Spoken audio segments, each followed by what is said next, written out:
Hey guys, my name is Nathaniel Jakimowicz, and I'll be giving my presentation on the effect of socialization in impoverished communities. So you might ask, what is socialization? And socialization is essentially the social connections, whether that is with friends, family, peers, or friend groups that people are in, or religion, or different social factors that um, improve or deter people away from the social norms of their society or community.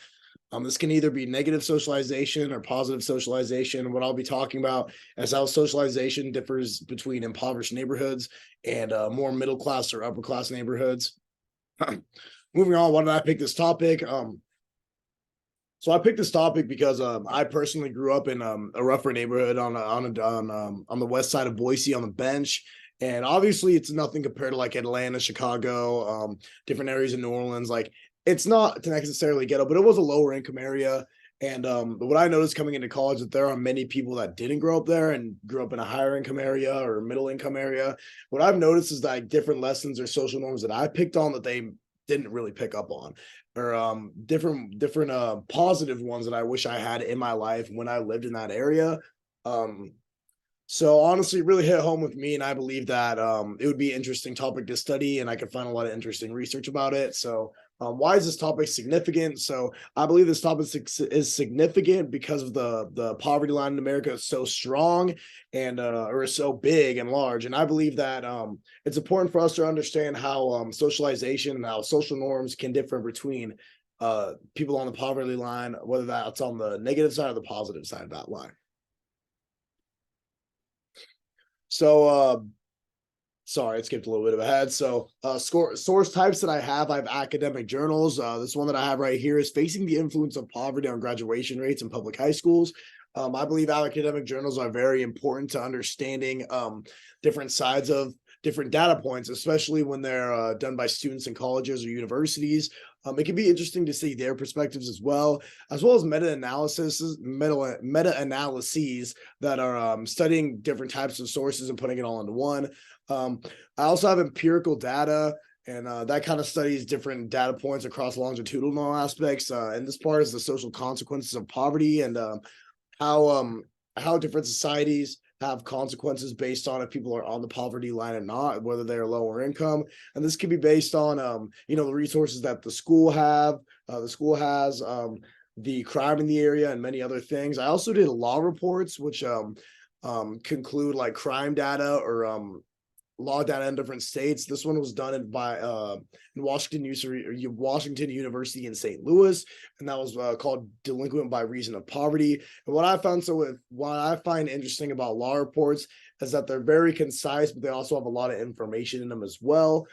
Moving on, some relevant course topics that I found of my topic was the first symbolic interactionism, and that is based on the conversations and the language that people use.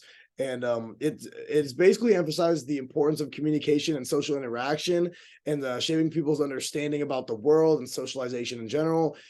It also basically talks about socialization being a ongoing topic or an ongoing process, and that people just don't stop being socialized by the time they're teenagers. It moves on to adulthood. Next, I also had ethnomethodology, and ethnomethodologies. It studies the importance of everyday activities and interactions with different people, and it studies that and debates that into socialization, and it shapes people understanding about themselves and the world and their family and so on. And it basically talks about how socialization is not just these big events or tragic events or positive events in your life. It's about everything in your life and how that molds you together as a person to understand yourself and others. Lastly, my last relevant course topic is the importance of qualitative data.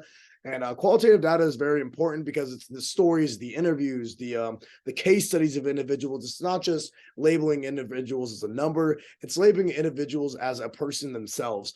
And this can be very interesting, especially when you're looking at criminology, because you get to learn these people's stories about why they commit crime or why they were a victim, or stories about how they were a victim of crime and how that affected that as a person. And in this case, you could hear different stories through my annotated bibliography, through my sources about how people reacted to poverty and how this affected them as a person, and how they were socialized to believe socialized to believe in different things other than other people.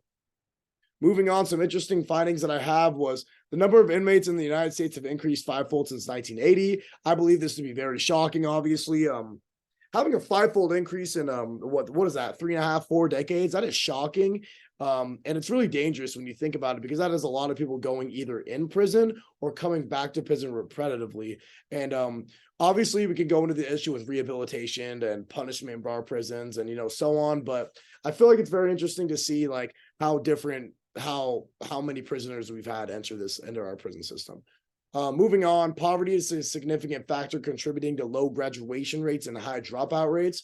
So when you look at this, it's interesting to see how many individuals are leaving high school because either they have to take care of their family, or maybe they're involved in criminal organizations such as gangs in their neighborhood, or maybe they just don't believe school is for them because their parents also dropped out of it, which is also a form of socialization because their family is a consistent factor of dropping out of high school, dropping out of college, and they just believe that that is the right thing to do. Moving on, individuals that live under the poverty line have found to have weaker civic ties and social relationships. You can tell that this is interesting because you can see that individuals are not having the same relationships under the poverty line that people are above the poverty line. Maybe they don't have the resources to do so. Maybe their high schools are a little bit dangerous than others, so they feel like they should stay away from certain friend groups. And honestly, maybe they are just socialized to believe that way through their family, friends, and peer groups.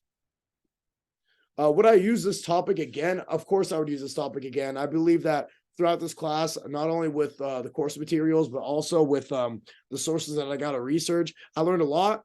And I believe that it would be honestly interesting to use this topic again for another annotated bibliography project to see what other sources I can find to include.